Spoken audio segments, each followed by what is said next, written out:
right, hello and welcome to Glasstire's Artist on Artist. It's our audio and video podcast where we just sort of have conversations with artists around Texas about their work. My name is Christopher Blay. I am also the news editor at Glasstire.com. And today our guest is no other than Mr. Phillip Pyle II. Phillip, this is the first time I'm meeting you, so good to meet you, and welcome to Glasstire's Artist on Artist. It's nice to meet you. Happy to be here. No. So you grew up here in the Third Ward? I did, yeah. Okay. Yeah, I grew up on the other side of the bayou, on the Beyonce side. Okay. Yeah. Nice. Same street as Beyonce. Oh, really? Yeah. Well, she moved on to my street. Okay. You know what I mean? Like I was there first. Beyonce came later. Now it's not technically Third Ward by the map, but it's like proxy. It's like by Third Ward by proxy. It's you know. What have you been up to? Well, mostly quarantining. You know, staying sane in a home with two children. Yeah, a 5-year-old and a 2-year-old. So yeah, they can keep you busy. So right now we are at the parking lot of the Eldorado Ballroom trying to stay safe. We're about 6 feet apart, but I'm gonna jump right into it. One of the things that I wanna, when I just moved to Houston from Fort Worth. Okay. And, Funky town, man. Yeah. And my good friend and artist, Vicky Meek, was telling me, you go down to Houston, there's a lot of collaborations. The artists are just, more of a community. Right. And whereas in some other parts of Texas, it's just a lot of, individual practice. for sure. I think it's just, from Third Ward, you're around other artists in Third Ward, and it just kind of, it's like a natural thing. They're like right there. They do something that you might not do.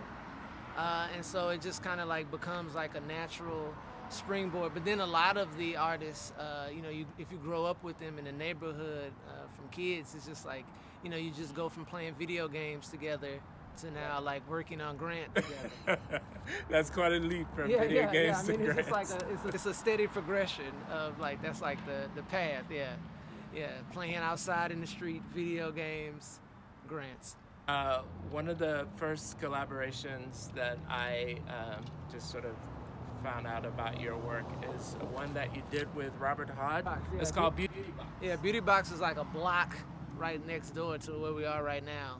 And it was basically Robert saw a vacant lot behind, it was next door to a real estate business, but it used to be a laundromat, but like all the walls were gone. It blew my mind how just like reimagining a spot like that, and it's something that only artists can do. Although you guys probably did some kind of idea fund. It was basically it was just like from seeing the space to basically turning it into your grandmother's living room. Yeah. And at the time we were in the studio at Delia's Lounge on Project Row House's campus, which was like right across the street. So it made it for a very easy back and forth of material. Back and forth, just and you can watch it, and it's just like it was one of those interesting projects of like putting all those sort of things outside in the neighborhood and how the neighborhood responds to an armoire being outside. Right. That's not like trash. We put up the pictures that every grandma had, like the JFK photo and the MLK and Jesus and MLK. Like those are the three people that every old grandma had in their house, and so yeah.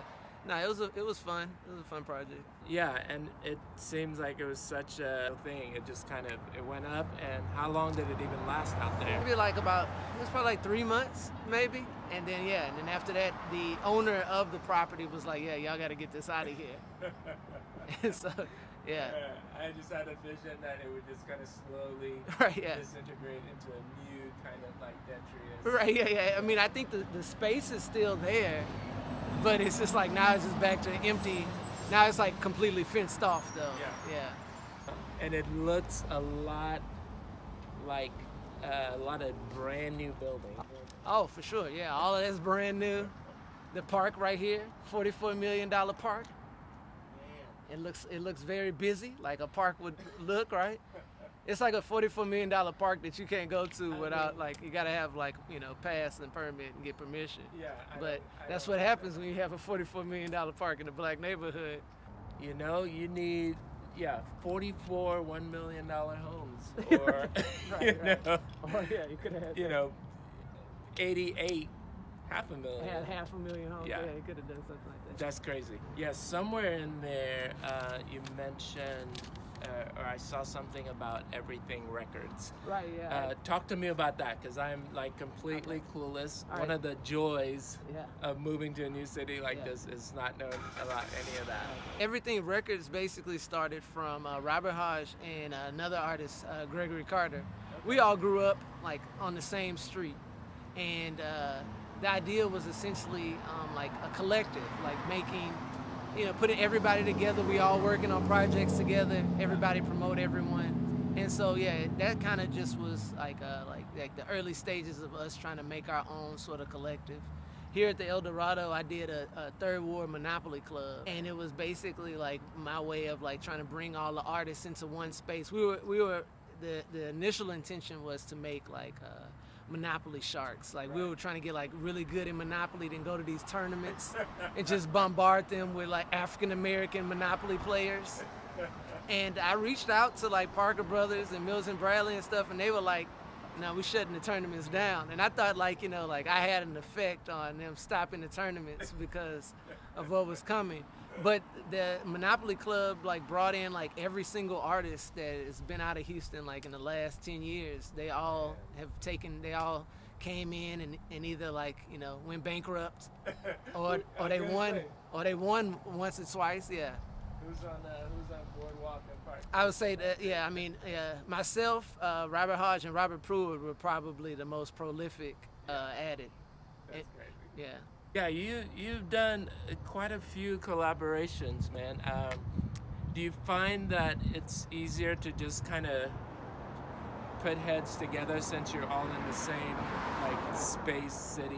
Yeah, no, it's I think it's like a byproduct of being a fan of Wu-Tang as a kid, and so it's just like that same sort of energy brought into art. It's like, you know, if RZA makes, you know, like Method Man's making an album, RZA's making the beats. For Method Man's album, you know, and Method Man's gonna have Ghostface on the album. He's gonna have You God on it. Yeah, so you're just keeping everybody involved in this whole thing. Yeah, so I think it's just like a part of that. It's a nice segue to music, because I was listening on my way up here. I was listening to your the Manil single, song. Yeah, the the Manil song. Yeah. How did that come about? It just came about from Robert and I driving around to Manil all the time. And it was part, at the time we were doing like a tribute show to the art guys at Art League Houston called the Black Guys. And that was just like, I think it was the 40th anniversary of the art guys. And then, so basically the idea was to like, you know, pay tribute to them in some sort of way by redoing a lot of that stuff. And the Manil song just kind of like fit into the sort of vibe that something the art guys would have done if they were black and could, you know, like make a hip hop song, that sort of thing. So yeah. There's some of that kind of like remixing in your work. The Highline they did a project called New Monuments for New Cities, and Buffalo Bayou here in Houston was the showcase for it. Yeah, and I made the broken obelisk, but I put elbows on it. And I thought, like, you know, if you're gonna make a monument for Houston. Hey, I just want to tell y'all that's live, bro. What's live? That's live. This picture? Oh no, I didn't make this picture. Oh, okay, no, I'm talking about what y'all got going on. I'm so sorry. Oh no, it's all good now. There's another artist. His name is Kobe. That's his mom's. Oh, okay. Yeah. That's what's up. Can I ask y'all a quick question, bro? Yeah. And I apologize. Thank y'all for letting me in y'all comfort zone. James, my name is 49. I just did 100. I go to Willie Church. I'm in the job program on Pastor Clark. Yeah. I've been home 2 weeks. I live in the cell. Windows is what I do. Yeah. I'm not quite sure if y'all in the vehicle right now. Oh yeah, nah. Mind, bro. Yeah, nah. Like anything y'all like to find, y'all go Well, hold on right there. God bless you. Hey, God bless you. There you go. Man. Yeah, no problem. Come back Saturday, James. That's part of it, man. Oh no. Oh, this being at Delia's Lounge in Studio Delia's Lounge. Oh yeah, so So many stories, so many people. People that have lived here forever. Right, yeah. Them, their grandparents, I mean their grandchildren, their grandchildren's children. It's like, yeah. Yeah, that broken obelisk is kind of riffing on the Barnett Newman. Right, yeah. It was, because originally that was supposed to be at City Hall, but the city of Houston at the time was like, you know, we don't want a statue paying tribute to Martin Luther King here in our space. Wow. So put that somewhere else. And so it ended up where it is at the Rothko, yeah, because it was initially donated to the city, and the city refused by the Manils, and then they turned it down. And so yeah, that was a part of that whole thing, and playing on that. I like to always have like a little jab in there, a little history jab.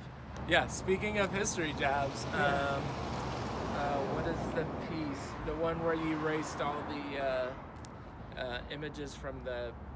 from the poster. Yeah, it was Forgotten Struggle. Yeah, that was, we took, probably did about 70 different civil rights photos, and then just like erased them all. That was a project I did with Gregory Carter, and yeah, we basically printed those out on newsprint and removed all of the text and made it where like you didn't know what time period this was. And it was pretty interesting that like this past summer, you know, it's like the same sort of vibe where you can go in and just remove all of the words off the Black Lives Matter signs and just put those same people in the 60s, and you wouldn't be like, you know, we're recording this on Groundhog Day, and it kind of feels like every summer or every day, man. It feels like Groundhog Day when it comes to that. We're in perpetual, you know, social justice groundhog. But I also really like what you're doing, like connecting with, you know, enough art history, like, you know, the John Baldessari kind of erasure of things, and then also just like having it deeply rooted in the community that you're in. And, you know, like one of the things that you did, the other collaboration that you did with Jamal Cyrus, where you guys did the Instagram takeover at the Blaffer. Yeah. That was just, you know, it was funny, it was because like they asked us to do that, and then it was like we had like 2 weeks, basically. But a large part of, I guess, like both Jamal and I is like that archival and going through stuff. And so, you know, you start that research and looking through things, and you always find stuff that's like, whoa, look at this. Like they let you in an archive, or were you just sort of mining stuff online? It's just going through like their digital library, the stuff that U of H is like let you see. Yeah, I mean, because they have some problematic stuff that they let you see. But also, Jamal has a show coming up at the Blaffer, so that was the reason why he's brought it. And then my show is in the fall this year. It was supposed to be last fall, but because of COVID, it got pushed back to this fall. And so a lot of the stuff that I'll be doing in that show is just kind of like messing with the students. I get to do like a whole campus-wide, like I get out of the Blaffer building and go over the whole campus, like, Yeah, someone wrote about Forgotten Struggle, and we published it today on Glasstire. Oh, nice. Just because it's still relevant. Oh, nice. Cool, yeah, some good stuff, man. Yeah. No, early days of me becoming like a professional artist, I definitely was like, I was sending Glasstire like press releases, like just for myself, you know, just like sending it out, getting it out there. Yeah. And they would respond back early on, like it was like, you know, we got this press release about this project going on, that sort of thing. But that's what happened, you know, because back in the day, 20 years ago, there wasn't a whole lot of, like, outside of MySpace, there wasn't a whole lot of ways you could get yourself out there. Get the word out. And here in Houston, we are very lacking in art critique. Exactly, you know, so. And I think that's Texas-wide, but we're working on it. We're trying to get better at it. It's basically like you guys said. So, what we're here at the Eldorado. What's happening here coming up? So the whole month of February, every Saturday from 7 to 9, we're going to be projecting images and like archival images and some sort of like text-based stuff onto the building. Just onto this facade? Onto the whole side, yeah. Okay. The whole side, yeah. They're gonna cover up Kobe. Kobe's mom's gonna get covered up with a sheet. Okay. And so, yeah, be projecting out here. The first Saturday on the 6th is Jamal's night. The way we kind of did it was try to set it up kind of like a performance at the Eldorado. So it'll be like headliners and then the main person. Yeah. And so Bria Lauren, Brian Ellison, and myself will be like the opening acts for Jamal this coming Saturday.